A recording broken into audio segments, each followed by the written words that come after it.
We're on. Good morning. Good morning. We did an earlier poll before some of you got here. The option was to do our video lesson on the Trinity or kind of have a little bit of a discussion and open dialogue on the assassination of Charlie Kirk. The votes tended towards the open dialogue discussion. So that is what we will do today. Next week we will have a discussion on postmodernism, which I had this lesson for postmodernism already planned, and it will unfortunately tie very well into current events because postmodern world theory is what drives us to the events that we've seen in the past few weeks. So we'll talk more about that next week. But for today, we will have a discussion on the assassination of Charlie Kirk. I don't have prepared remarks for that. It's something that kind of I felt when I was coming in today, like maybe it'd be worthwhile to give people a chance to, talk freely or openly about how they're processing things and what they're seeing and hearing. So, for those that don't know and have been maybe under a rock for the past 10 days or so, Charlie Kirk is a speaker. He is a Christian who would go around to college campuses and have debates and discussions with people who sometimes agreed with him and oftentimes disagreed with him. His viewpoint was to put the Bible, his biblical worldview, first. Multiple times he preached the gospel to people that were there debating with him. His worldview was defined by a biblical worldview, and his beliefs were supported biblically as well. So not only do we have, I think some people are viewing this as an assassination of a political figure, but I would caution us and urge us to consider that this is the murder of a fellow Christian. This is a murder of a fellow believer, and who is somebody who was, like it or not, or don't like the way I'm going to phrase it, martyred because their faith is what drove them to think the things that they do. I have said many times up here that we often don't face physical persecution in the United States for our beliefs, and I've been proven wrong this summer. We've had a pastor that was crucified, I believe in Arizona, because of his beliefs. The shooting at Annunciation took place during their Catholic Mass, and the writings from that shooter purposely targeted them because of their beliefs. And then the assassination of Charlie Kirk, it is his beliefs that ultimately led to this individual killing him. Now, I will open it up. If anyone has anything they want to add, questions, comments, feel free. And you all voted. Most of you voted for this, so I expect discussion. Otherwise, I'll put the video on.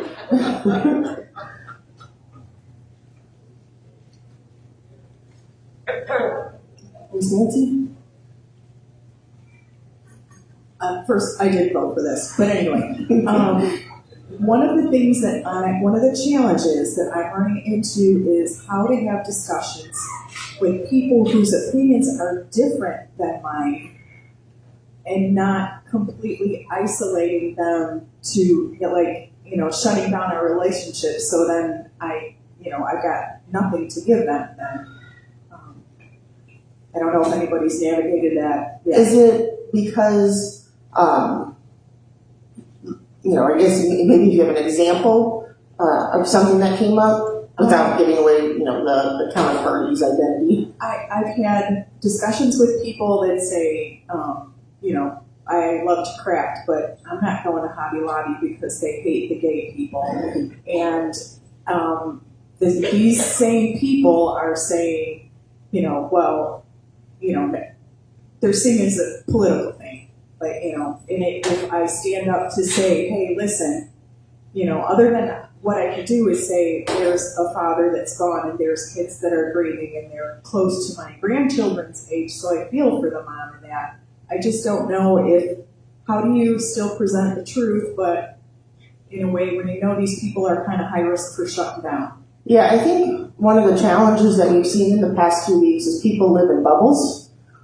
People that are only going to get their news from particular sources and unwilling to even consider an alternate source or potentially a neutral source are going to, everyone's kind of, it's especially heated right now. I think, emotions are running high, no matter, your viewpoints and your beliefs.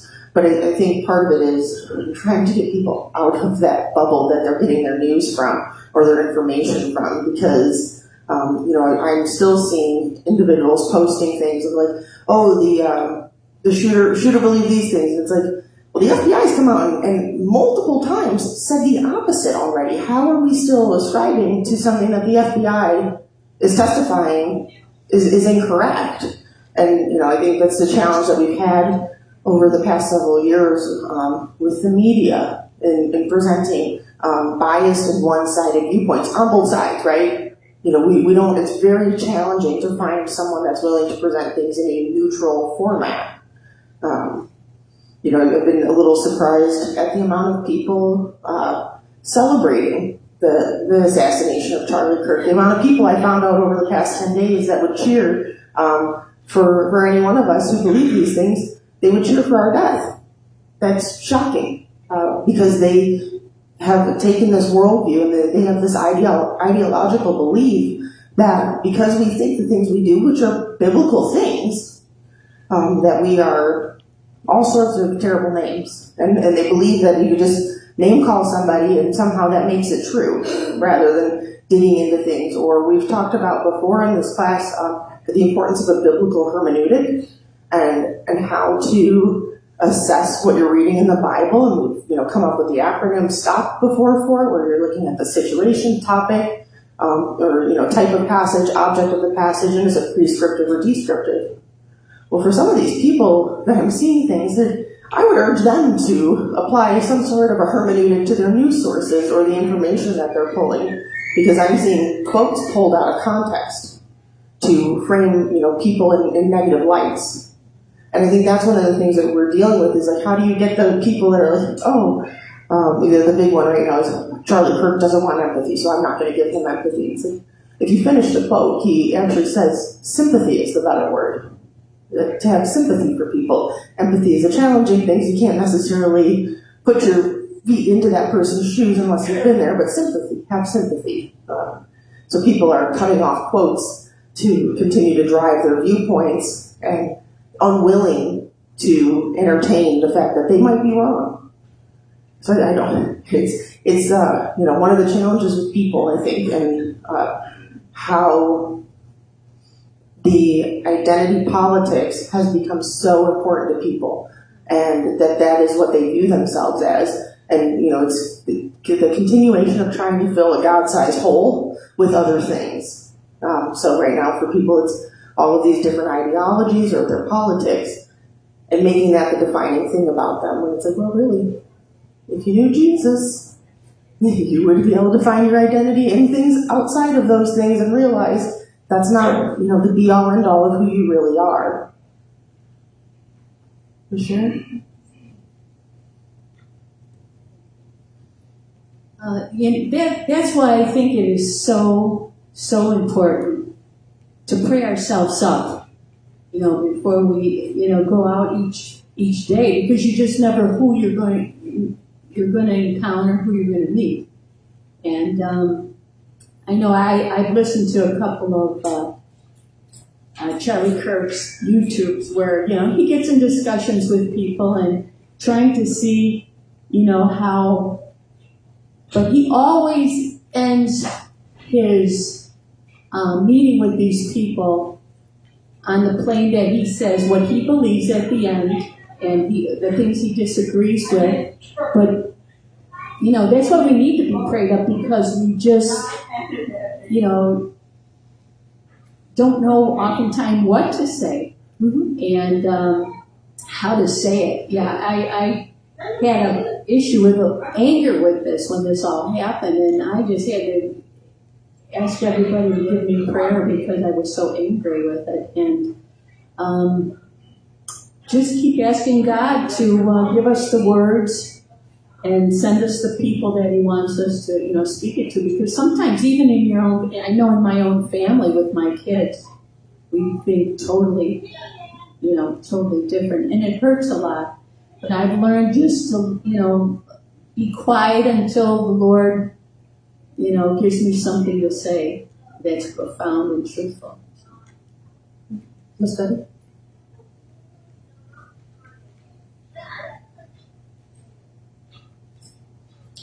So, one of the things I think we as Christians need to remember is that the evil one is here.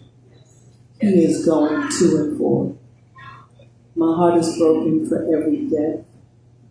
I pray for every person who has been killed for whatever reason, because the evil one inherits people.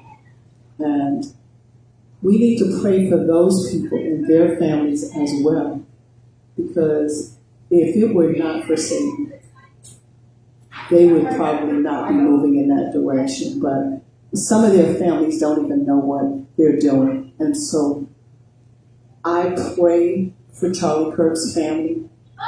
I pray for the family of every single person who has been part of a mass shooting.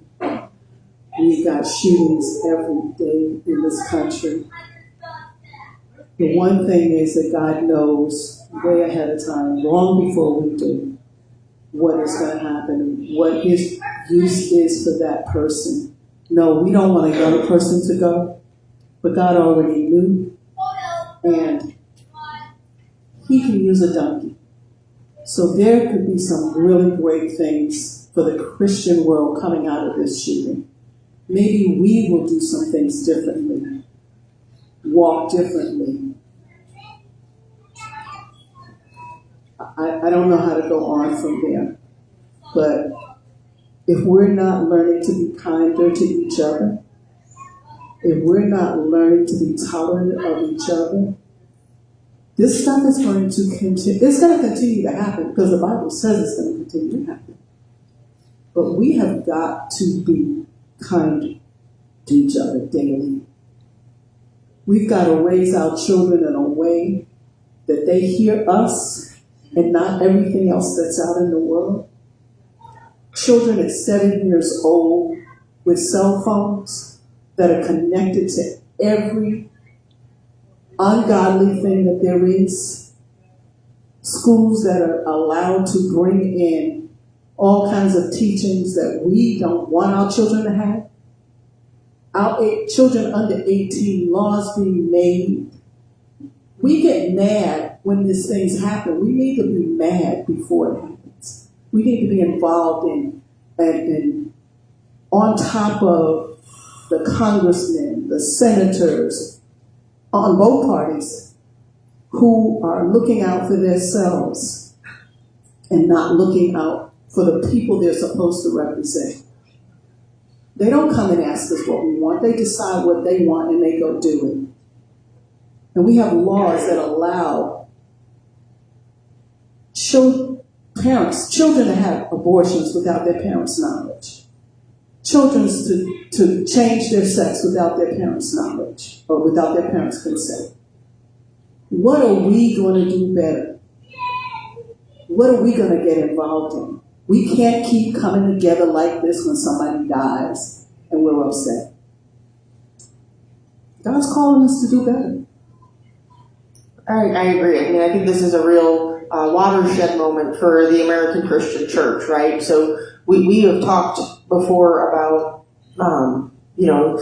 the weakening of the American church because we've allowed the, people who are against Christian values to say, hey, keep your politics to yourself. But really what they mean is keep your Christianity, keep your morals to yourself. We don't want anything to do with it. What we need to do is be bold. I think we have been told to expect persecution, and in a way to try and avoid persecution, we've allowed our beliefs to start to mirror, what the world says. We've become Christians that look like the world. We live our lives looking like the world. We don't do very much differently besides go privately vote for certain candidates. We need to be speaking boldly. We need to speak truth. We need to not just take our relationship with Jesus and keep it to ourselves. That is part A, B, however you want to look at it. The other part of it is Go out into the world and make disciples of all nations. That is what we are called to do. If we are not going out evangelizing and speaking truth to the darkness that is out there, we are missing a part of what we're called to do as Christians. We are not behaving like Christ told us and the apostles to behave. We need to take a look inward and figure out, what do we need to be doing differently? You know, you might not be the street preacher, right? Not everyone's going to be called to do that. But you have people in your lives that you are being called to evangelize to, and you're not doing it. And I'm speaking to myself too, not just everyone here. Said to my dad the other day, I said, hey, you guys are moving. I found some churches in your area that look biblically sound. Go. You need to be going to church. The only things we are taking with us, and Pastor Dan preached about this several weeks ago, the only thing you can take with you are the relationships. That is important. So you get your kids, grandkids to church. Talk to your kids if they're not going to church, and talk to the people around you about what they believe and why they believe the things they do. And if you're having trouble having those conversations, pray about it and come bring those questions to here. That's part of what this class is for. If you run into a situation where you don't know how to answer an objection, let's talk about it and figure out how to make sure that you're armed and ready to go the next time around. Lisa. So on Tuesday night, our Bible study was talking about the Beatitudes, and sort of one of the bottom line sort of takeaways from that conversation was less of me, more of him. And to your point about the importance of relationship and being kinder to one another, we need to truly listen to one another to understand the other perspective, instead of listening in order to interject our point. And I think when we spend so much time on social media in looking at things that have been designed to whip us up emotionally, and we're not spending perhaps as much time in the Word, then we're setting ourselves up to continue the problem rather than speak truth into it. And so I really, I felt convicted about that myself. Like, turn off the social media, and actually go and build relationship with people. How much more powerful that would be. Most of your phones have a setting that you can limit your time on certain apps. So if you find that you're spending too much time on the various social media platforms, go into your phone settings and set a reminder so that way, like, my phone pings me. I have it set up for specifically Instagram because that's my social media of choice, to where I end up finding myself doom scrolling. So I have it set where it's like, it'll warn me if I've accumulated too much time that day, and I know, okay, it's time to turn it off and not be on there anymore today. Cleo? Brent, did you? Okay. Cleo up here.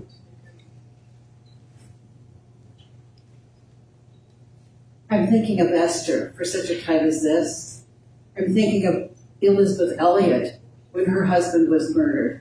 From his grave and that tragedy came her ministry. And I was one of the young women who followed her ministry and was inspired by her and the words that she had to say about being a woman and what is a woman, a Christian woman, and what is my duty. I see Erica Kirk in such a time as this to teach women how to be mothers, keepers of the home, lovers of their children. That's what that family, the Kirk family, really represented, was biblical family. And I think she's going to carry that on. And our generation of young women desperately need these types of role models for such a time as this. Oh, absolutely. It's, motherhood and biblical marriage are things that women have been frequently told are bad for them, that they shouldn't aspire to those things, and that being a mother is, a oppressive to them and not, something that will bring them joy and fulfillment. And every study, though, that looks at that bears out that women who are married with children tend to overall be happier than people who are not. And men who are married with children tend to be happier. So there's something to it when you have that.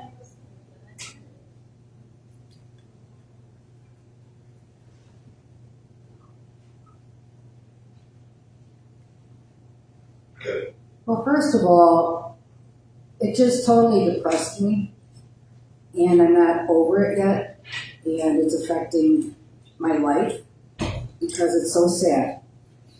And I don't see anything changing, regardless of how Christian-like we are, because these young ones were shut down. All they had was the internet, and there's just so much bad stuff on there. So it's just hard to accept where our world is right now. Everywhere, it's a mess. And then I was thinking about Christian nationalism. And I think that's one of the reasons that people are very upset with Christians, because other faiths want to be able to practice in the United States. That's what we were founded on, religious freedom. But now, coming from the highest office, it's all about Christianity, and if you don't like something, get rid of them. And I'm just depressed about the whole thing, because... What would you say is Christian? What does Christian nationalism mean when you say that? Because there's no, overall defined definition for something like Christian nationalism. It's wanting everybody to conform to Christian ideals. That's what I would consider Christian nationalism. Don't we agree that Christian morals are what we should all be, But I don't think it should be pushed on people, just like we don't push it on people. And I think that's creating a lot of issues. Well, what do you mean push? Pushed? Well, Trump holding up the Bible. I mean, every president, or I think prior to Joe Biden, was sworn in with their hand on a Bible. I'm not talking about that. I'm talking about when there was protests and he was up there with the Trump Bible.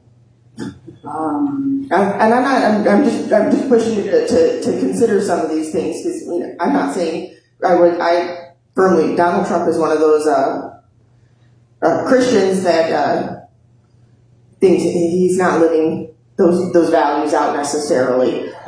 Whereas Charlie Kirk, I would say, truly was a Christian. His motivations were based on his biblical values. I would just caution us when we're saying Christian nationalism, that is a term that's been co-opted to try and keep Christians silent. Because anytime you want to say, oh, abortion's bad, Christian nationalist. Oh, gay marriage isn't right, Christian nationalist. So I want to make sure we're being mindful of that we're not applying terms that are trying to be used to purposely silence Christians. No, I'm not speaking to beliefs.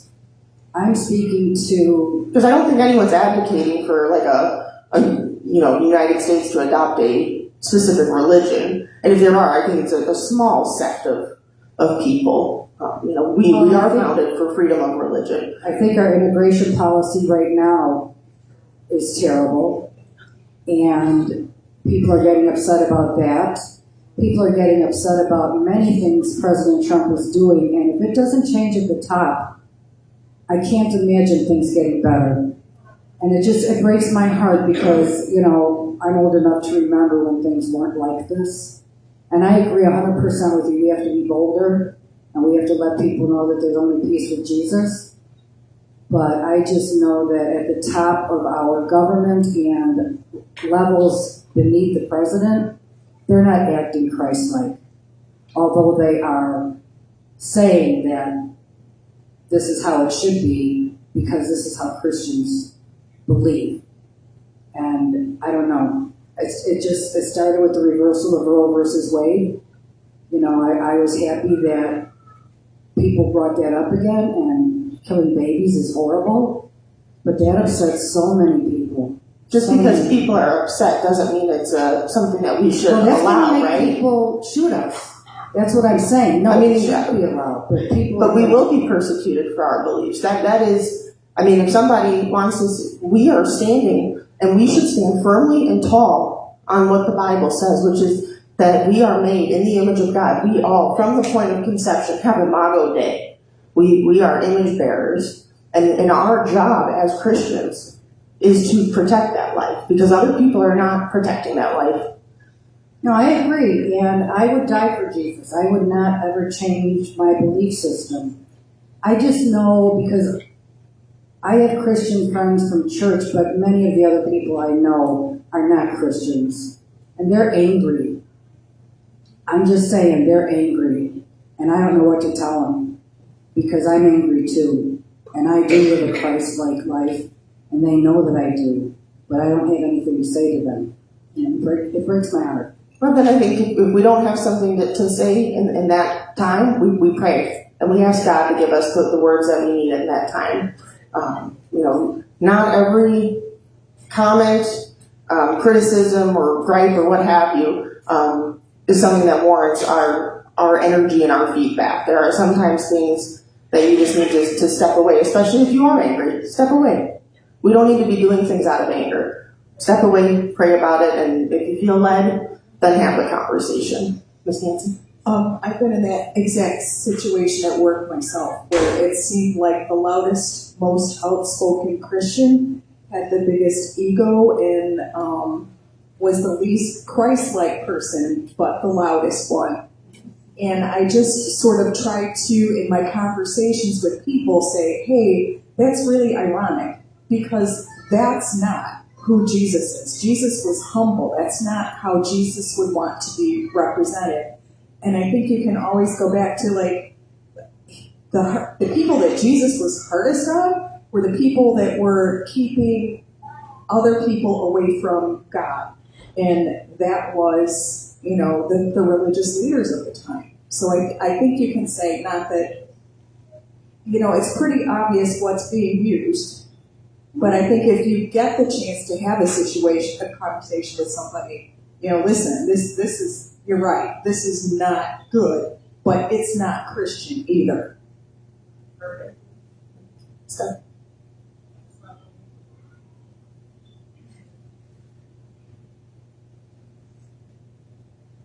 I also think, because there is a lot of anger, God says, be angry, but do not sin. And emotions can lead us astray all the time. They actually do, quite frequently. And so that's never the time to speak, and it's never the time to act, if you can avoid it. But we should be praying for our leaders. You can agree or disagree with the way they're leading the country, but I guarantee you most people don't pray for the leaders. They just get angry about what they're doing. And instead, we should be submitting to Jesus Christ and God Almighty and asking Him to lead this country, but more importantly, asking Him to lead us as followers of Jesus. What do you want me to do today, right here, where I sit? How do you want me to behave? How do you want me to treat people? What goes on in our government, it's all too big for us. Like, yes, there might be one person who might be able to affect change, but that is a small, tiny population. The biggest change is going to happen in our communities, in the day-to-day relationships we have with other people. And so, yes, we can be angry at the state of our world, the state of our country, the state of the leaders, the policies that exist.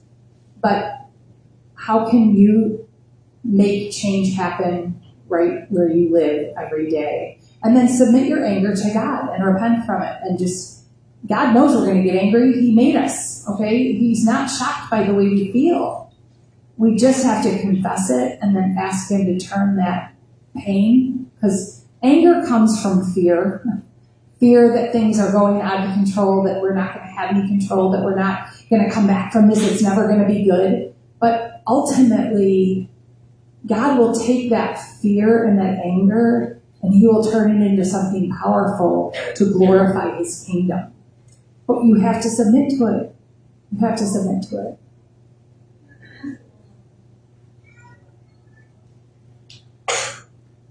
I know I'm always preaching, I'm sorry. But I'm driving down the street one day this week, and there's a young lady walking down the street half naked. She's got on what looks like underwear, and my heart broke. My heart broke. I stopped my car and I cried out to the Lord. Where are we, God? Where can you change us? And this is what's going on in this world today. My heart is breaking. But I know that the word said that these things will come. And we have to stay connected to him daily, all day, daily. And we can't get into fights and be angry with other people. We have to reach to him through this whole thing. What happened? I know what happened. But it's so hard some days. Even when you're praying to him, even when you're reaching out to him, it's hard to see the people turning from him. Reminds you of Sodom and Gomorrah. Yeah. It reminds you of Jonah. It reminds you of the ark. People were so wicked that God wiped out. We don't want to be part of that wipeout. We want to be part of his kingdom. And we have to stop thinking about ourselves. Yeah. We're so selfish.